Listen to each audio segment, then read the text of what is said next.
Like, girl, I want this house right now. I've been eyeing it. I want it. I just needed to get my together, okay?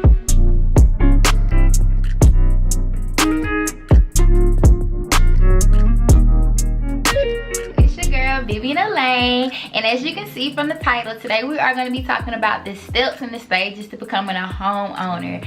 So if you follow me on social media, which you should, Instagram is _Vivian Elaine _ all of that will be down below in the description box. You know that I went live maybe a month ago and I answered a couple of questions on basically anything that anybody wanted to know about becoming a homeowner over the stages. But it is a lot of stuff that I didn't really touch bases on, and there's still a lot of questions that everybody has. So a little background information about me. I am a licensed real estate agent in the state of Alabama, and I do residential real estate. So the first thing that you want to do when you decide that, hey, I want to buy a house, I'm ready, I'm tired of this apartment, I want some space, I want to do home ownership, I want something in my name. The first thing that you're going to do is you're going to analyze your finances, right? So if y'all hear that, it's literally not a dog in here, it's just me banging my knee up on this desk. So you're going to analyze your finances. So what that means is, first you're going to look at your credit, and you're going to make sure that your credit score is up to par. A 620 credit score is gonna be the ideal credit score to get you in the door. I wouldn't say just aim for a 620, but it can, you know, get you started on the process.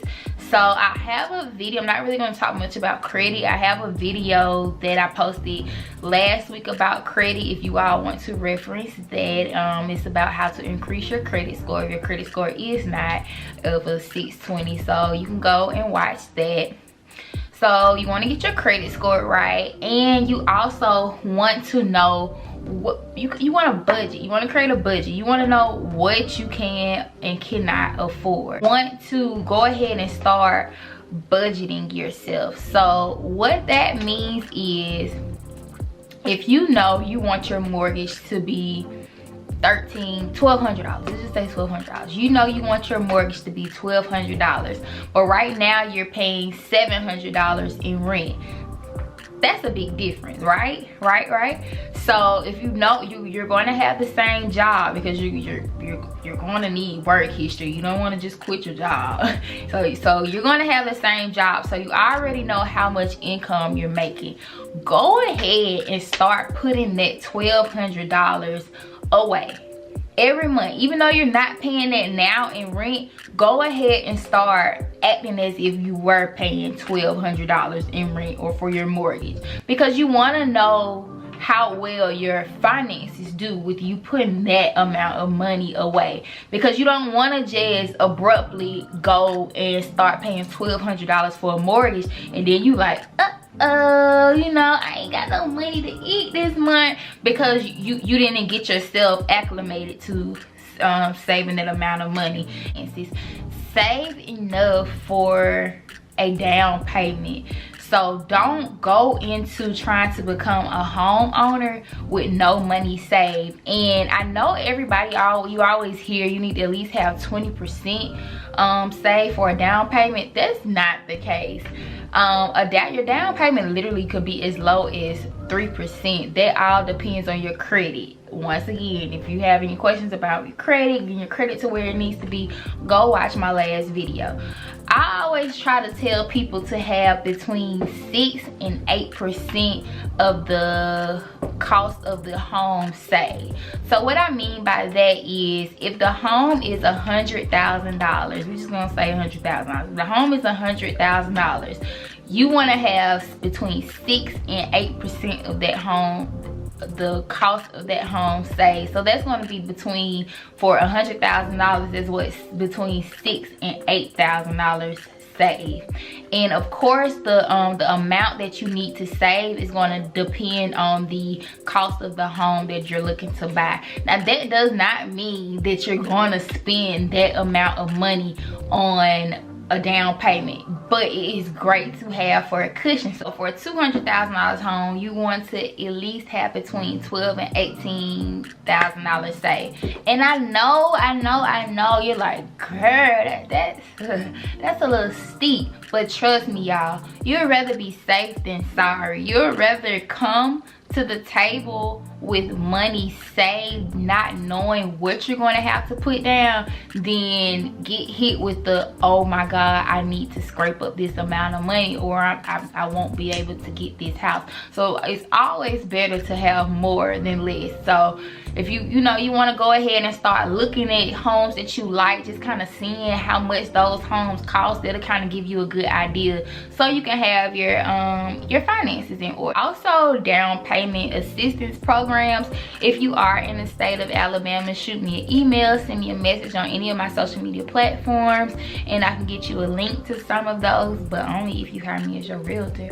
I'm just playing. I help out everybody. If your realtor ain't doing it, I'll help you out. Like if you're in the state of Alabama, there are a lot of down payment assistance programs, but also there are certain requirements that you have to meet to receive those down payment assistance from the lender that you use.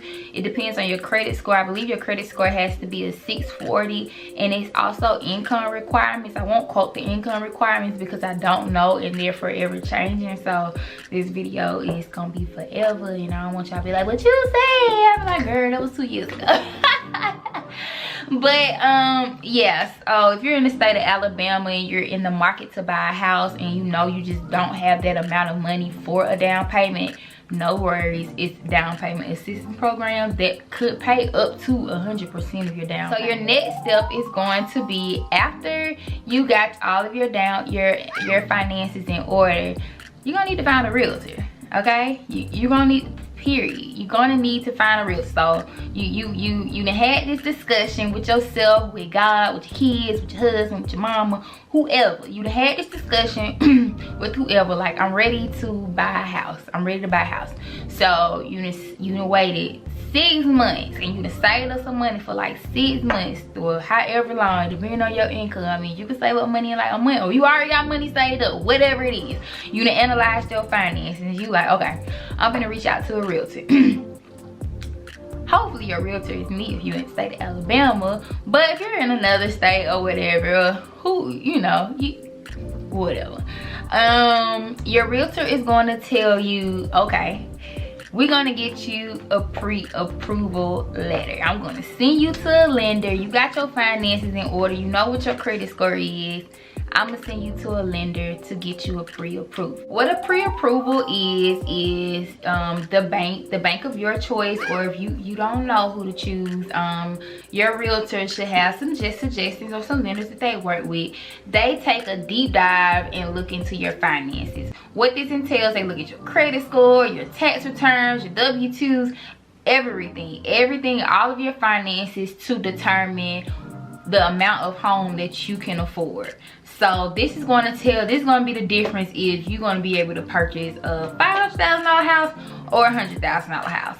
And this is basically, think of it as your golden ticket. Once you get this pre-approval, this is your golden ticket. This lets you know what price range me and you need to be shopping in, because you can't just go straight from analyzing your finances to shopping. You don't know how much house you can afford. That's why this pre-approval is so important. It saves you and your realtor time, heartbreak, tears, and arguments. No, I'm kidding. But no, seriously, because you don't want to be getting your heart set on a house that costs $350,000. It got everything in there that you want, and then the bank comes and says, well, we can only approve you for $260,000. So it's going to be up to you to either find a home that's cheaper, and it's probably not going to be what you wanted because you got your heart set in a $350,000 house, or pay the $90,000 difference, So that's why this pre-approval is so important. It's a budget. It's a budget for you. It lets you know what you can and cannot afford. Get in, loser. We're going shopping. So the next step after you get your pre-approval, it's time to go home shopping. It's like, literally, it's time. this is the fun part. I always say this is the fun part. It's time to go shopping, girl. So then you and your realtor will sit down and you will discuss about your wants and your needs in a home. And so your realtor will then take that list, and then depending on your work schedule and how busy you are, you all will set a time to go start looking at different homes. It could be, I like to like go look at, maybe we could pick 2 days out the week and go, you know, most people are free on weekends, so we can go a Saturday and a Sunday. We can go look at, so you won't get tired. We can look at 3 Saturday, 3 Sunday, or whatever. You may walk into a home and it be like, girl, I want this one, I want this one now. It doesn't take that many homes. It just depends on the client. It depends on what's on the market, how many homes you'll have to go look at, how often you'll go look at them. So, you know, that's completely situational based. So yes, you'll start house hunting, and then when you find the perfect home that you want, most people, it takes them about 30 to 45 days to actually find a house. Some people, it takes them less than, like they literally like, girl, I want this house right now. I've been on it, I want it, I just needed to get my together, okay? So like I said, it's so situational based. Once you find the home that you want, your realtor will then place an offer on that house.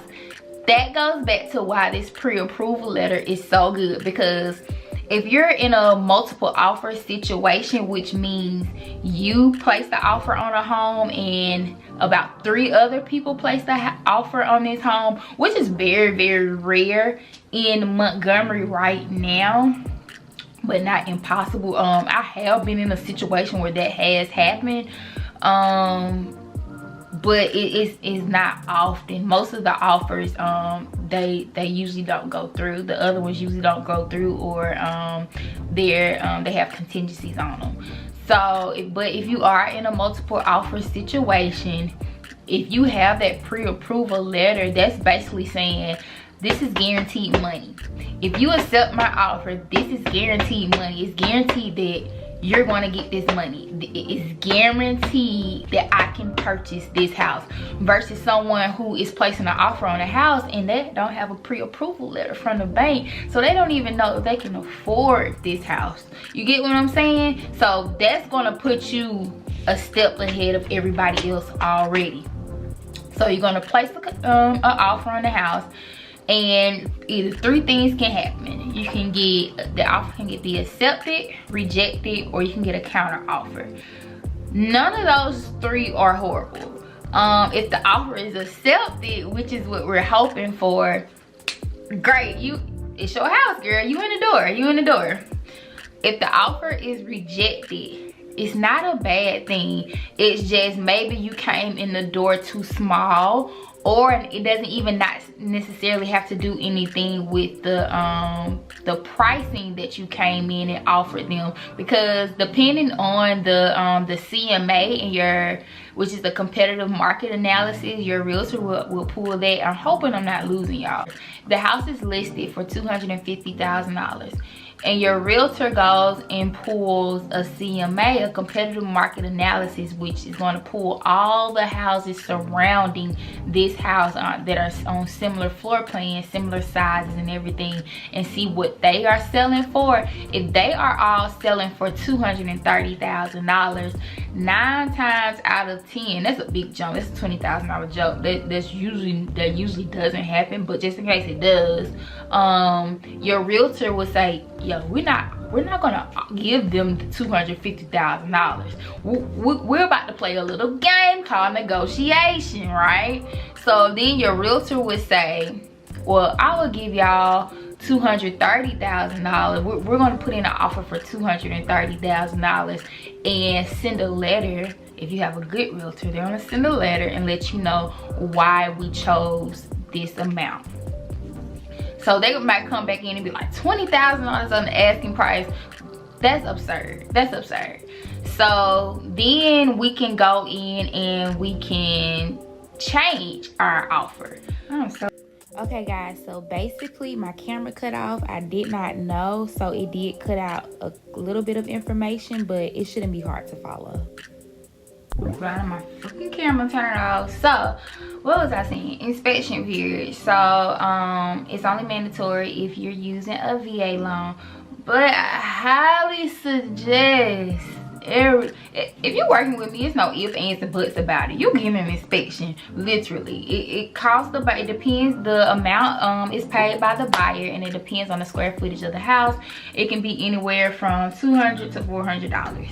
So I would rather you go ahead up front and pay that $200 to $400, and something, Lord forbid, I don't care if it's old house, new house, something happens and now you $1,000 out of pocket because you didn't want to get an inspection. And these sellers knew, you know what I'm saying? Because it's up to you, it's up to the buyer to get an inspection done on the house. Like, anything could go wrong with this house. You don't want to purchase this house and you don't know what is wrong with it. Okay, it's just that is what it is. So the inspection period takes between 7 and 10 days. You get an inspection done on the house. The inspector sends the report over to you and your realtor.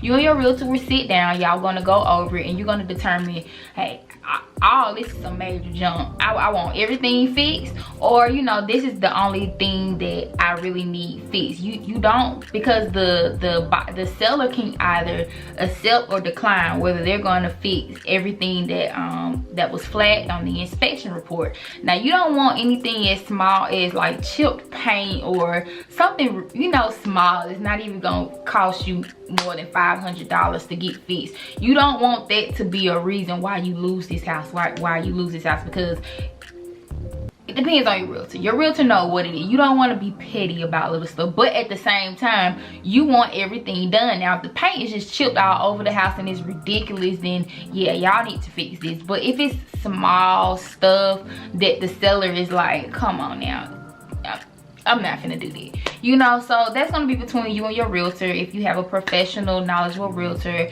they're gonna tell you what's gonna be a go and what's gonna be a no. After you get everything on your inspection report taken care of, then you're gonna go under the loan underwriting process. And what this is you're going to get your final pre-approval from the bank. So during this process, this usually takes this can take anywhere between 30 and 45 days, honestly. Like, to get to closing, it takes some time. You're gonna go into the loan underwriting process. So what this is, they're making sure everything is still good with your credit. Your credit is still the same, your income is still the same. This is why I always tell people, and I think if y'all follow me on social media, you heard me harp on this several times.